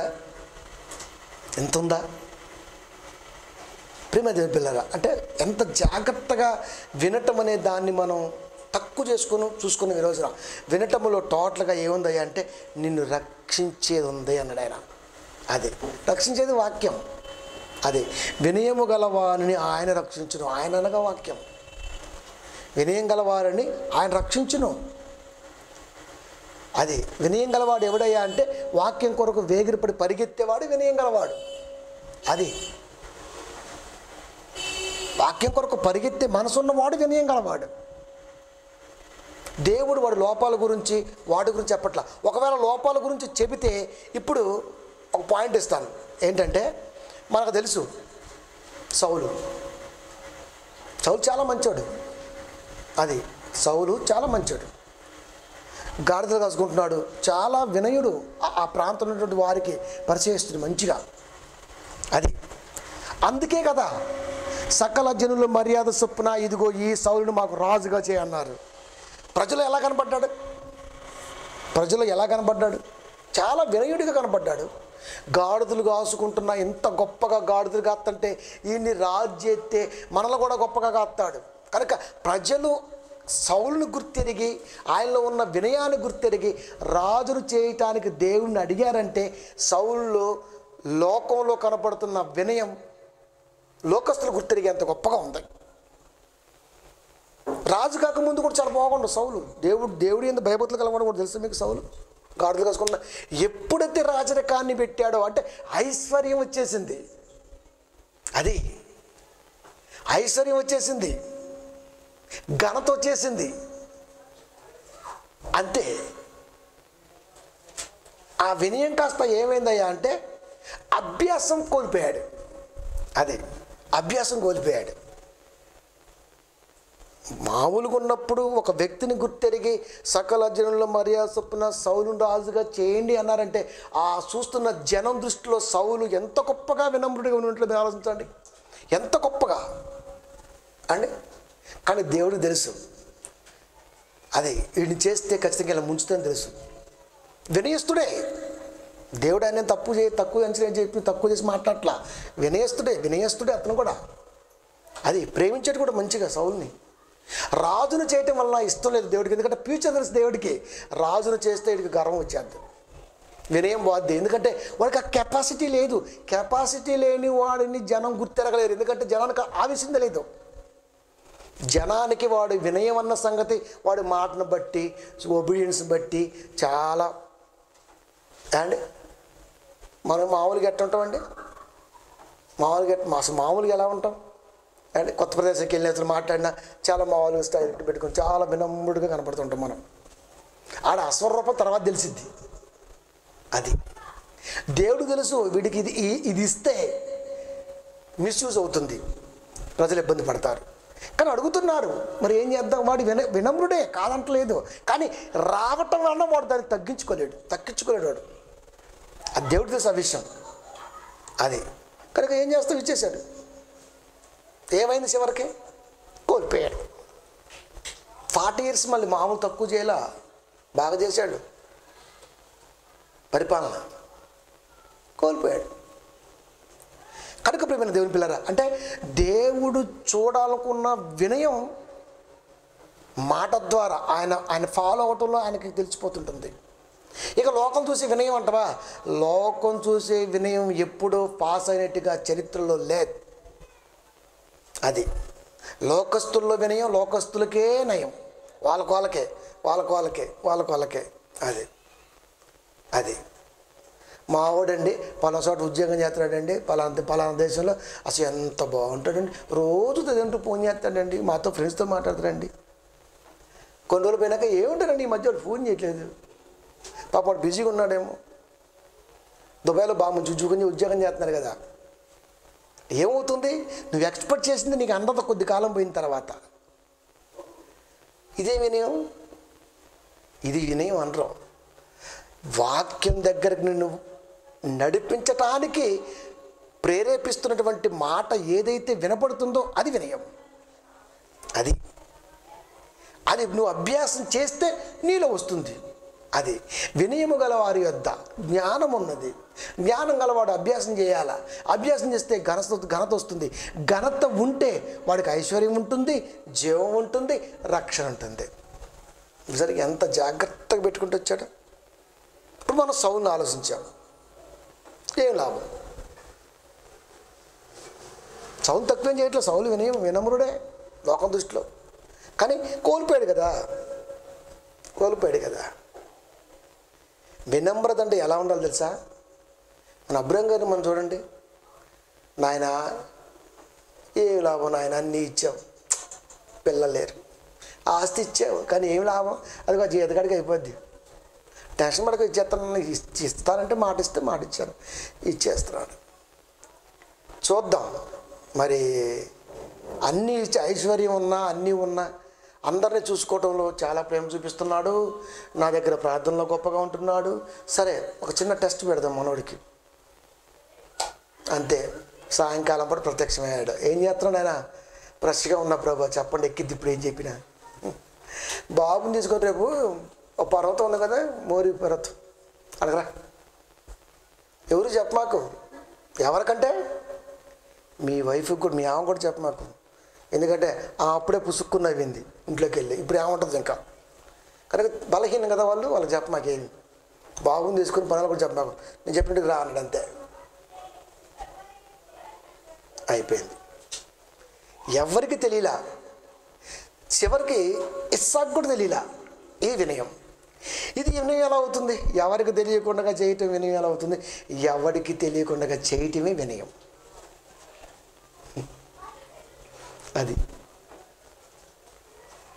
దేవుడు కోరుకున్న వినయం. అది మన వినయం వేరే, మన వినయం వేరే. ఇంకొక వినముడు ఉన్నాడు. ఎవరో దేవుడికి దగ్గరగా ప్రయాణం చేస్తున్నాడు. యోనా, బాబు ఎట్రా అన్నాడు. ఏం డాడీ చెప్పు. చిన్న పని రా, నువ్వు చెప్పు. పని చెప్పంగానే క్యాచ్ చేశాడు. ఊకో డాడీ, నువ్వు ఇలాగే అంటావు. ఆడేదో కూర్చొని బూడిద రాసుకొని పేపో అని చిరతలు తెత్తి నువ్వు వెంటనే నీరు గారిపోతావు. నీ సంగతి నాకు తెలియదా? నువ్వు మా నాన్న కదా, తండ్రి విషయం కొడుకు తెలియదా? నేను పోను, తెలుసు కాబట్టి పోను. నీ మనసు నాకు తెలుసు, అందుకే పోను. కానీ దేవుడు కోరుకున్నాడు, లేదురా నువ్వు నా మాటిని పో. సరే, మిగతా సందర్భం శాప మింగింది ఇవన్నీ మన బోడి తలంపులు తెలుస్తాయి. కానీ ఆ టోటల్ మనసు మనం ఎప్పుడు క్యాచ్ చేయలేమండి. మనం ఆడ చదువుతున్నారు, అధ్యాయాలు ఉన్నాయి, అది చదివేస్తాం. చూసిన తరచు నుంచి పారిపోక అడిపోయిండు ఇడిపోయిండు, నేను వేయబోవలసినోడు ఇట్ అనుకుంటాం. దేవుడి మనసు పూర్తి తెలుసు అక్కడ ఆయనకి. మనకు తెలుసా? పూర్తిగా మనకు తెలుసా? నేనే పట్టణం ఎత్తగానే ఇంతే అంటావు. నేను వెళ్ళి ఒక మాట చెప్తా, వాళ్ళు ఏదో బూడిద పూసుకొని కూర్చుంటారు, నువ్వు మనసు కరిగిపోతావు. ఈ ఎస్ట్ డాడీ వాళ్ళు ఎట్ట ప్రార్థన చేస్తారు లేపో. అట్ట కాదురా, పోరా మైగానే మాట విను, చెప్తే మారుతారా వాళ్ళు, వెళ్ళు. అది అంటే వెళ్ళని స్థితి. వినము వినం డాడీ, వినం. నువ్వు అదే చేస్తావు కదా, అదే చేస్తా, కరెక్టే. నువ్వు అదే చేశాడు దేవుడికి. చివరికి నినివే పట్టణంలో ఏం చేశాడు? ఏదైతే కోరుకున్నాడో యోనా అదే చేశాడు కదా. అదే, నేను వెళ్ళకపోయినా వాళ్ళని కాపాడుతావు, వెళ్ళినా కాపాడుతాం, అవసరం పోవటం ఎందుకు? అంతే, కరెక్టే. కానీ వెళ్ళలా అంటే వినము మళ్ళీ వెంటనే వినేశాడు. వినయము. ఏదైతే అనుకున్నాడో అదే జరిగింది. అంటే వినము, కొంచెం దేవుడి గురించి ఆలోచించి అడిగేస్తే వినయము. అంటే వినని వాడు. ఇంకొక విషయం కూడా చెప్తాను, మనకు అవసరం, ఇంకొక పాయింట్ తీసుకోవాలి కాబట్టి. తండ్రి ఒక మాట చెప్పాడు, నాయనా పలానా చోటికి వెళ్ళిరా అన్నాడు. ఫస్ట్ తోటి మాత్రం ముందు బోలో డాడ్ క్యా కర్నా అన్నాడు, అంతే చెప్పేశాడు. మధ్యలో ఫ్రెండ్స్ కలిశారు, చేయలే పని. రెండో వాడు ఎప్పుడు పని చెప్తుంటారు, బాబా నేను పోనే, నా పని ఉంది అన్నాడు. తర్వాత ముందుకెళ్తూ, అయ్యో నాన్న ఎందుకు ఇలా అన్నాను, ఇప్పుడు ఈ విషయం ఎలా అలా చెప్పాడు. లేదు ఇందాక తప్పైపోయింది, అసలు చేస్తే మా నాన్నకు అర్థమైపోద్ది, వెళ్ళిపోయాడు. అంటే వెళతా అన్న వాడిలో వినయం కనపడింది, కానీ వాడు వినలా. వెళ్ళను అన్న వాళ్ళలో వినము అనే పదం కనపడింది, కానీ వాడు వెళ్ళాడు. దేవుడు రెండోవాడికి మార్పులేశాడు. అంటే దేవుడు చూస్తున్న వినయం ఎంత జాగ్రత్తగా ఉంటుందో ఆలోచించండి. అదనమాట. అంటే ఇప్పుడు యోనాలో వినయం లేదనా? వినయం ఉంది. అట్ ఎ టైం వినము అన్న తలంపు కూడా ఉంది. కానీ తండ్రి కదా, వినాలి, అంతే వినేశాడు. అబ్రాహాం కూడా అంతే, అడక్కడక్క అన్నీ ఇచ్చాడు. ఐశ్వర్యం ఫుల్, పిల్లలు లేరు, ఇచ్చిన బిడ్డను మళ్ళీ తీసుకెళ్ళేసేయమంటున్నాడు. అంతే వినయం. ఎవరికి చెప్పకుండా ప్రయాణం, అది వినయం. ప్రియమైన దేవుని పిల్లరా, అంటే వీరిని బట్టి మనకి ఏమర్థం అవుతుందయ్యా బైబిల్లో అంటే, వినటంలో ఏమున్నదయ్యా అంటే వినయం దాగి ఉన్నది. వినటం, దేవుడి మాట వినటమే వినయం. ఇక్కడ బలాలు బలహీనత గురించి మాట్లాడట్లా. ఎవడు బలవంతుడని బలహీన గురించి మాట్లాడతాడు ఈ లోకంలో? చెప్పండి, ఎవడు బలవంతుడు? ఒక బలహీన గురించి మాట్లాడుతున్నావంటే ఎవడు బలవంతుడు?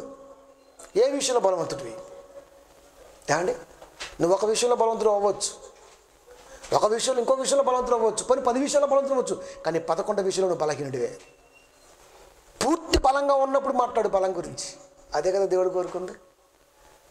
బలవంతుని చేతుల్లో బాణములు ఉంటేవారంటే మనం కూడా బాణం ఎలా ఉంటుంది? బలంగా ఉంటుంది, అది వంగిపోదు కదా. మరి మనం ఎందుకు బెండ్ అవుతున్నాం? బాణం గురి చూసి కొట్టామంటే బండకు కూడా దిగిద్ది, దేనికైనా దిగిద్ది. అది మనం దిగం. అంటే బలహీనత గురించి ఎప్పుడు నువ్వు మాట్లాడకూడదు. అది మాట్లాడావంటే నువ్వు అన్ని విషయాల్లో బలంగా ఉండాలి. మళ్ళా బలహీనతలో కూడా బలంగా ఉండగలిగినప్పుడు నువ్వు మాట్లాడాలి. అది ఇంత జాగ్రత్తగా నువ్వు దేవుడి మాటని ఫాలో అవటం వలన ఖచ్చితంగా నీకు ఏం దక్కితే అంటే ఘనత. బలహీనతలో కూడా బలమా? ఎక్కడ బలహీనుడు అన్నాడు. అంటే అర్థం ఏంటి? అక్కడే జరుగుడు లేదు. ఇంకా ఎక్కడైతే నేను బలహీనున్నో అక్కడే బలవంతుడిని. పాయింట్ కూడా జరగను నేను. ఇక్కడ బలహీనున్నా అక్కడే బలవంతుడి, అంతే. ఇంకా వాడిని ఎవడు కొడతాడు చెప్పండి మీరు? వాడిని ఎవడ పడేస్తాడు? ఇంకా బలహీనత కాడే బలవంతుడిగా ఉన్నాడు అంటే దేవుని మాట వాడు వైఫ్ ఎలాగ పట్టుకొని తిరుగుతున్నాడు, అంతే. ఇంకా అది వినయం అంటే. అది కదా వినయం అంటే. అది కదా ప్రియమైన దేవుని పిల్లలు, వినయం అంటే అదే కదా. లోకం చూసి వినయం వేరులేండి, దాన్ని ఎప్పుడు పరిగణలోకి తీసుకోకూడదు. లోక వినయం సేటు. అది లోక వినయంతో ఏదైనా సరే మనం మంచి అనుకుని ముందుకెళ్ళామా బొక్కలో పడ్డట్టే, బొక్క బోరలో పడ్డట్టే. కనుక వాక్యం దగ్గర దేవుడి కొరకు ఆసక్తి నిన్ను ప్రేరేపించి నడిపించి ఇంకా అంత జాగ్రత్తగా నేను తీసుకురాగలిగితే అది వినయం. అప్పుడు చూస్తాడు నీలో వినయం ఉందని. అప్పుడు నీకు ఇదిగో ఇన్ని ఇవ్వడం సిద్ధపడ్డాడు. వినయం గలవాని వద్ద జ్ఞానం అన్నది. జ్ఞానం ఉంటే సరిపోతుందా? బాబు వాడికి ఏం కావాలి తెలుసా? వాడికి అభ్యాసం చేసే తలంపు కావాలి, అంటే వాడికి పరిగెత్తగలిగే ప్రసంగం కావాలి. అది దాంట్లో ఏముంది? వాడికి ఘనత వచ్చింది ఫ్యూచర్లో. ఘనతతో పాటు ఇంకేముంది? ఐశ్వర్యము, జీవం మనకు లేదా? వాడి దగ్గర ఐశ్వర్యం ఉంది, ఘనత ఉంది, కానీ జీవం లేదు. ఏం లాభం చెప్పండి? ఏమండి, ఆడు హైట్ ఉన్నాడు, అందంగా ఉన్నాడు, కానీ మాట్లాడలేడు. ఏం లాభం చెప్పండి? ఆడు హైట్ ఉన్నాడు, అందంగా ఉన్నాడు, ఐశ్వర్యం ఉంది, కానీ వాడి దగ్గర ఏం లాభం చెప్పండి? ఇలా ఉంటాయి మైనస్లు. లోకములో ఐశ్వర్యం ఉండొచ్చు, ఘనత ఉండొచ్చు, కానీ వాడి దగ్గర జీవం ఉండదు. అది వాడి దగ్గర జీవం ఉండదు. కనుక ప్రియమైన దేవుని పిల్లరా, జీవము ఉన్నది అంటే జీవముతో పాటు మనం కలిగి ఉండవలసింది ఇదిగో ఇది దేవుడి మాట కొరకు పరిగెత్తే మనసు. దీనితో ఇన్ని ముడిపడి ఉన్నాయి. జ్ఞానం ముడిపడి ఉంది, ఘనత ముడిపడి ఉంది, ఐశ్వర్యం ఉంది, జీవం ఉంది, పైగా రక్షణ ఉంది.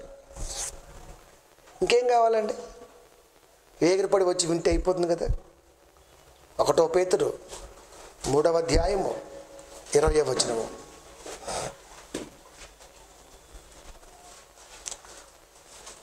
3:21 పేతురు.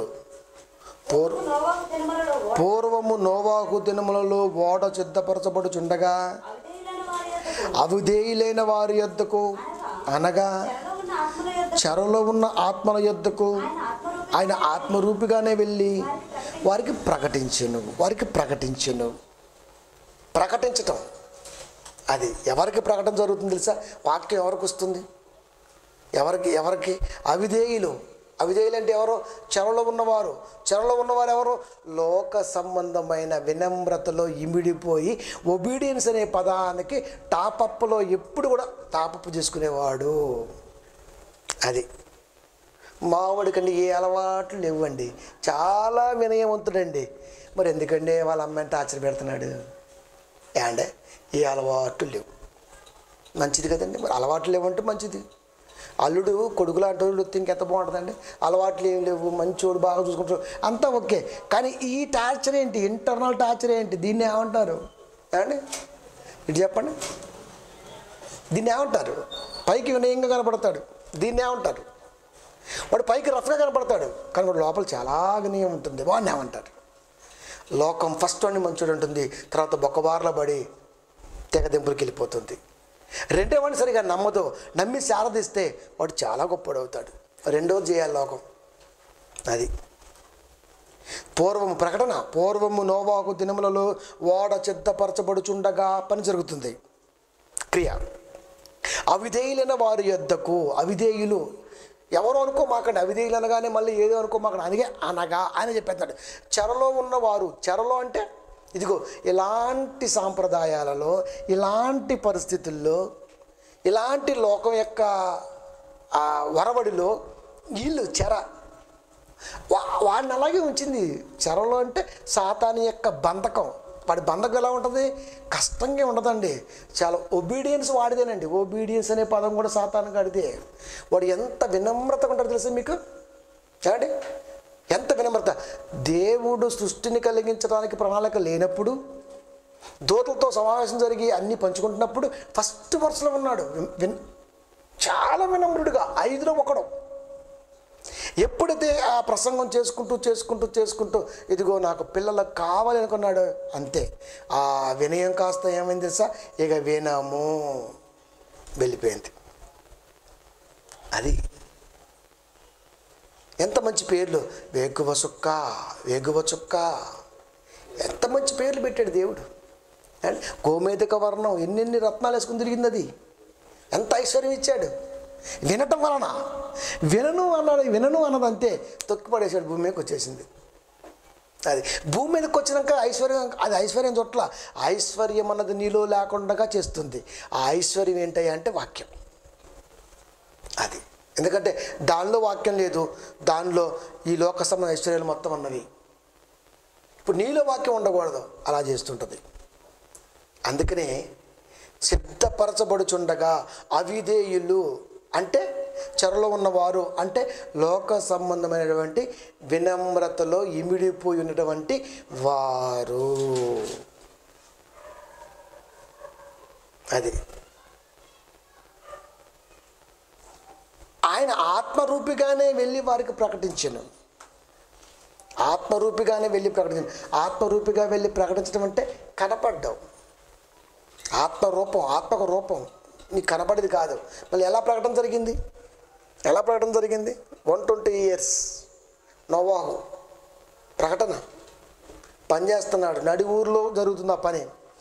అడుగుతున్నారు, ఏంటి నోవాహు గారు ఏంది చేస్తున్నారంటే, అయ్యా జలప్రలయం రాబోతుంది అయ్యా. ఓకండే అలాగని చెప్పేసి ఊరి మీద పడిపోయి ప్రకటన చేయట్లే ఆయన. గుర్తుపెట్టుకోండి, ఇక్కడ కానీ సముద్రం ఒడ్డున ఊరుంది, ఊరిలో పడవ ఉంది, ఊరి నడి ఊరిలో పడవ జరుగుతుంది. ఏంటి ఇంత పెద్ద పడవ కడుతున్నాడు, తంతులు అనుకుంటున్నారు. సంవత్సరాలు 120 years పట్టింది ఆ పడవ కట్టడానికి. అందరూ అడుగుతున్నారు, ఏంటి నోవాహు గారు ఏంటి అయ్యా జలప్రలయం రాబోతుంది. ఒక చిన్నప్పుడు చెప్పా, రేపు మాకు చచ్చిపోతాను నేను. రాలేదే. 120 years అంటే ఫస్ట్ అడిగిన చచ్చిపోయాడు ఎప్పుడో, అంతే. కానీ ఒక్కడు కూడా నమ్మలేదు కదా. ఆత్మరూపిగా వెళ్ళి ప్రకటన చేశాడు అంటే అడిగిన వాడికి చెప్తున్నాడు అని అర్థం. అడిగిన వాడికి చెప్తున్నాడు, అదే ప్రకటన. ఈ రోజున అడుగుతున్న వాడికి కూడా మనం చెబుతున్నాం. ఏమడుగుతున్నాడు వాడు? చదివేవాడు ఏమడుగుతున్నాడు? చూస్తేవాడు ఏమడుగుతున్నాడు? అయ్యో మాకెందుకు ఇది అర్థం కావట్లా. వాడు దేవుడి దగ్గర అడుగుతున్నాడు, ఈ ప్రసంగం ఎందుకు ఇలా ఉంది, ఈ వాక్యం ఎందుకు ఇలా ఉంది, ఎవరిని అడగాలి తెలియదు వాడికి. కానీ మన ప్రసంగం నెట్లో పెట్టి పంపిస్తే ఇది ఏదైతే అడుగుతున్నాడో వాడికి చేరిద్ది. అది ఇలా కూడా సేవ వెళ్ళిపోతుంటుంది. కనుక ప్రియమైన దేవుని పిల్లారా, అవిధేయులైన వారి యొద్దకు అనగా చెరలో ఉన్న ఆత్మల యొద్దకు. చెరలో ఉన్న ఆత్మలంటే విన్నటువంటి వారు ఆత్మరూపిగానే వెళ్ళి ఇదిగో ఇలాగే వెళ్ళి అడుగుతున్నారు, చెప్తున్నాడు. 120 years అయిపోయింది, రానే వచ్చింది, పోనే పోయింది. అంటే అడిగినప్పుడు ఆయన మాటకి కాస్త కోస్త విలువిచ్చి, అసలు విలువటానికి అక్కడ జరగట్లేదు కదా. రేపో ఎల్లుండో అయితే నమ్ముతాడు. ప్రమాదం అన్నది రేపో ఎల్లుండో ఇంకొక వారం అంటే నమ్ముతారు అండి, అంతే కదండి. మరి ఫాస్ట్గా జరిగిపోవాలా, అప్పుడు నమ్ముతాడు. ఎప్పుడో 120 yearsకి ఏం నమ్ముతాడండి? ఇంకా 100 ఏళ్ళ తర్వాత జలప్రలయమా? అప్పుడు రాజు ఎవడో, సచ్చోడెవడో, బతుకోడెవడో.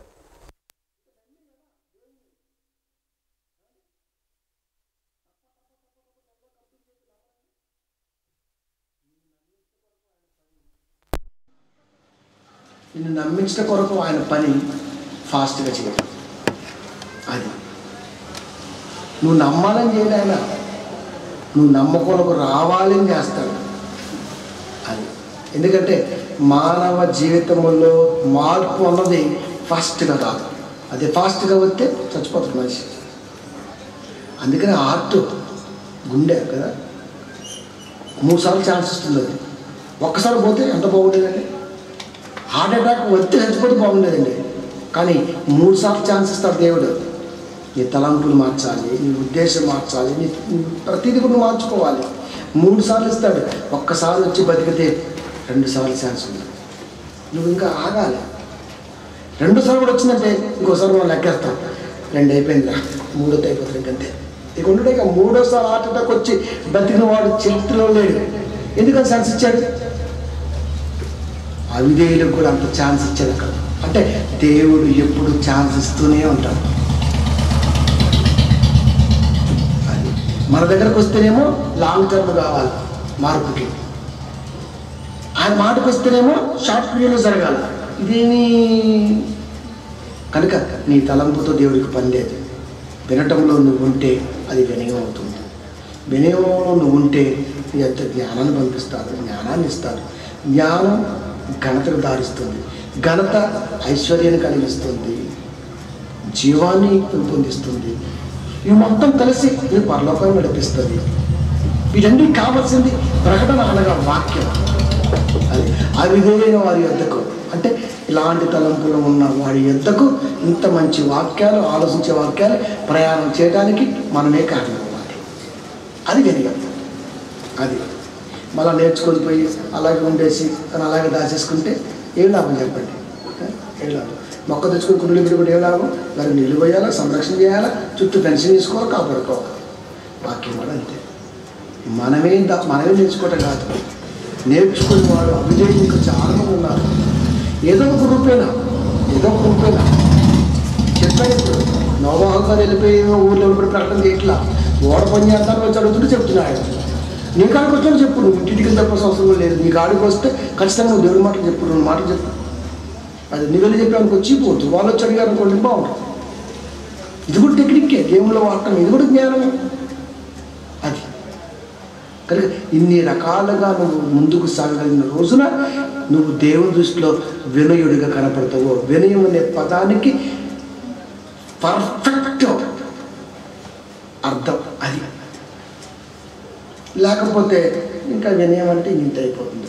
కనుక దేవుడు మన పట్ల ఎప్పుడు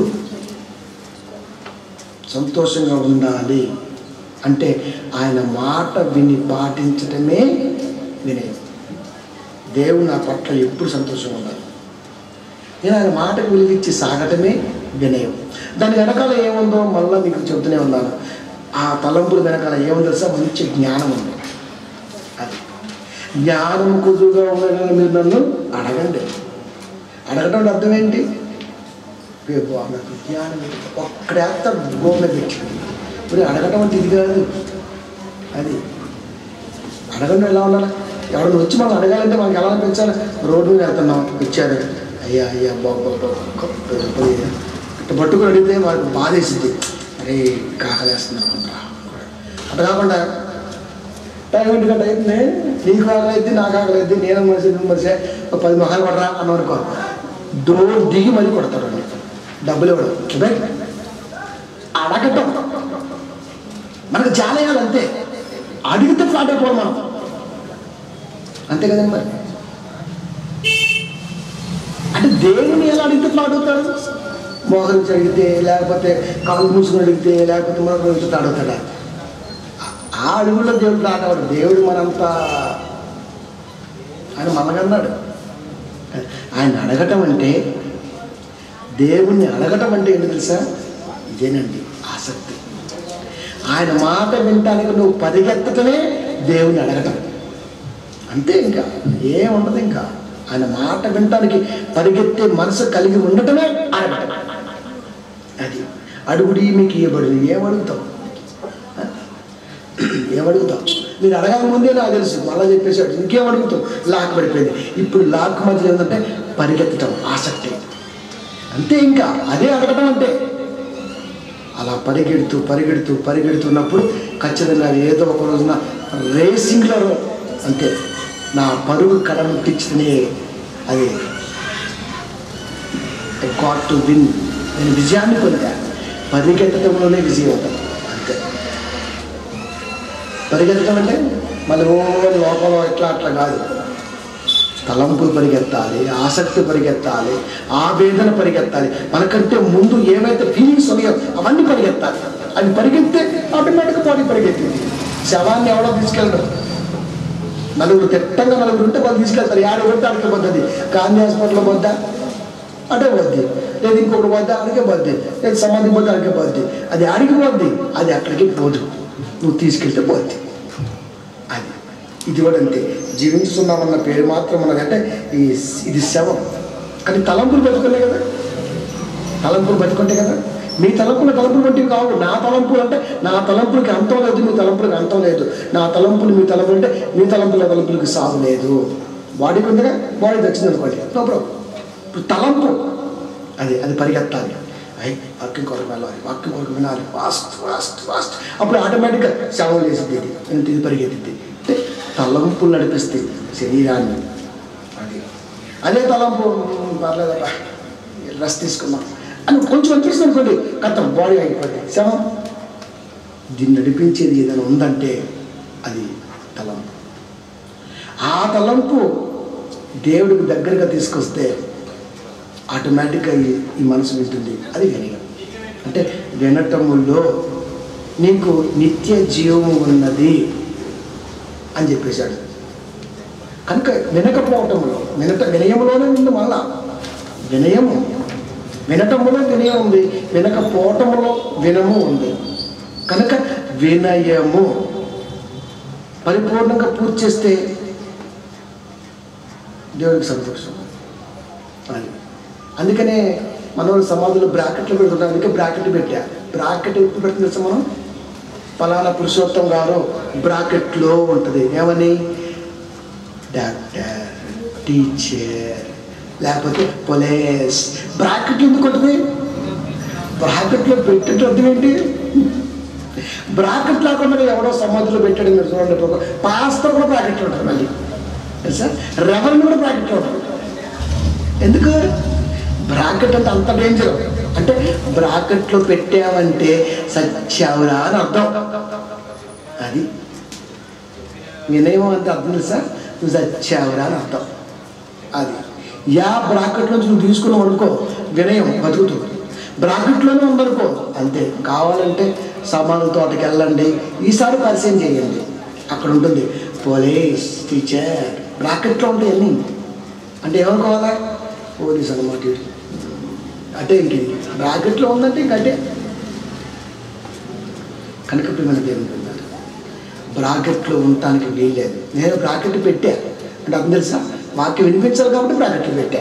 విన్న తర్వాత బ్రాకెట్ మాకొద్దు అనే సంఖ్యలు మనమే తెంచుకోవాలి. ఎవడు తెంచడం. అని సంఖ్యలు మనం తెంచుకోవాలి. అంటే తలంపులు అనే సంఖ్యలని తెంచుకోవటానికి నీకు నువ్వే సమర్థుడివి అనుకున్న రోజున వినయం అనే పరిపూర్ణటువంటి పదం నీ లైఫ్లో ఫిల్ అవుతుంది. లేకపోతే నిల్ అవుతుంది. పిల్ల నిల్ల. నువ్వే నిర్ణయించుకో, ప్రార్థించుకో.